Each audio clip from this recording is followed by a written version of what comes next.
జూబ్లీహిల్స్ నియోజకవర్గం ఉప ఎన్నికల్లో భాగంగా మనం బోరబండ డివిజన్లో ఉన్నాం. మనతో పాటు తుంగతుర్తి ఎమ్మెల్యే గారు మందుల సామెల్ గారు అయితే ఉన్నారు. సార్ నమస్తే సార్. నమస్తే సార్ ఎట్లా జరుగుతుంది సార్ ప్రచారం కూడా?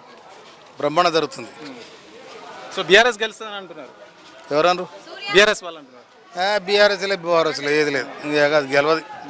ఎందుకంటే నేను బేసికల్ పాయింట్ చెప్తా చూడండి. చెప్పండి.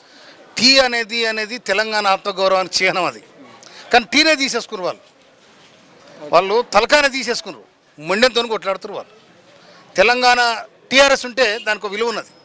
దానికోసం వేలాది మంది లక్షలాది మంది కొట్లాడారు. కానీ ఇలా బి అంటే ఎవడు రావట్లేడు. అందుకనే పార్లమెంట్ ఎన్నికలు బొందబెట్టినరు. మొన్న కంటోన్మెంట్ ఎన్నికలు కూడా కథం పెట్టినరు.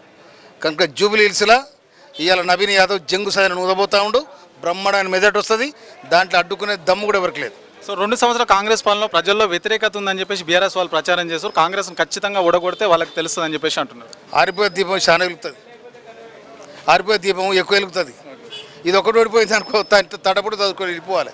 కాంగ్రెస్ పార్టీ 140 సంవత్సరాల చరిత్ర కలిగిన పార్టీ. కాంగ్రెస్ పార్టీ 140 సంవత్సరాల చరిత్ర కలిగిన పార్టీ. ఏనవా? దేశాన్ని కాపాడిన పార్టీ, ప్రజలను కాపాడిన పార్టీ. ఏనవా? ఈ 15 సంవత్సరాలు ఈ జూబ్లీహిల్స్ను ఏలినరు. ఇవాళ ఈ రోడ్డు కూడా కాంగ్రెస్ పార్టీ మొన్న 3 నెలల కింద వేసారు. ఈ రోడ్డు వాళ్ళు ఏం చేశారు చెప్పండి.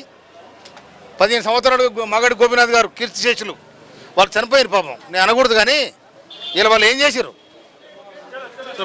బీజేపీ వాళ్ళు అంటారు రౌడీ కావాలా మోడీ కావాలా అని చెప్పేసి నవీన్ యాదవ్ ఫ్యామిలీ ఉద్దేశించి మాట్లాడుతారు. మోడీలే రౌడీ అంటే వాళ్ళకైనా బుద్ధి ఉండాలి.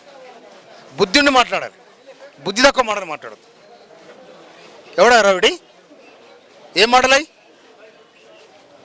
అందుకోసమనే అర్థం పడతా లేకుండా బీజేపీ ఏదో ఇక్కడ ఎలగబెడతాం అనుకుంటున్నా. ఉత్తదే అది ఎందుకు మనకి ఆ బీఆర్ఎస్ వాళ్ళు చాటుకు సంసారం చేసుకొని ఆ ఓట్లు అన్నట్టు ఇస్తే 8 సీట్లు వచ్చినాయి. లేకపోతే ఎక్కడ వాళ్ళకి 8 సీట్లు? ఇప్పుడు గెలవాను. మొన్న 26,000 ఓట్లు వచ్చినాయి కదా.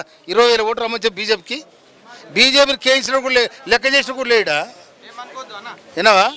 జూబ్లీహిల్స్ ప్రజలకు ఏం చెప్తారు సార్ ఫైనల్గా? జూబ్లీహిల్స్ ప్రజలకు నవీన్ యాదవ్ గెలిస్తే జూబ్లీహిల్స్ దాదాపు 80% శ్రమజీవులు ఉన్న నియోజకవర్గం. ఇది కష్టజీవులు ఉన్న నియోజకవర్గం. చిన్న చిన్న గుడిసెల బతున్న సమాజం ఇది.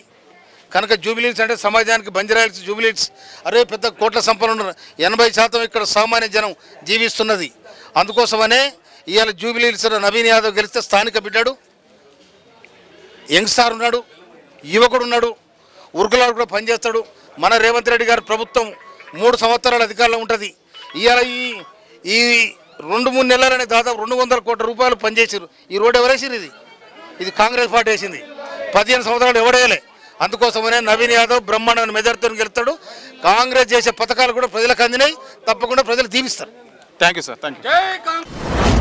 మీ వ్యాపారం అభివృద్ధి కావాలని కోరుకుంటున్నారా? అయితే వెంటనే క్యూనస్ని సంప్రదించండి.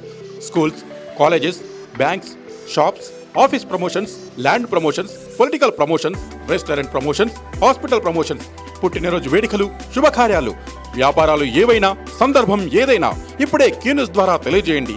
మీ వ్యాపారాన్ని అభివృద్ధి చేసుకోండి.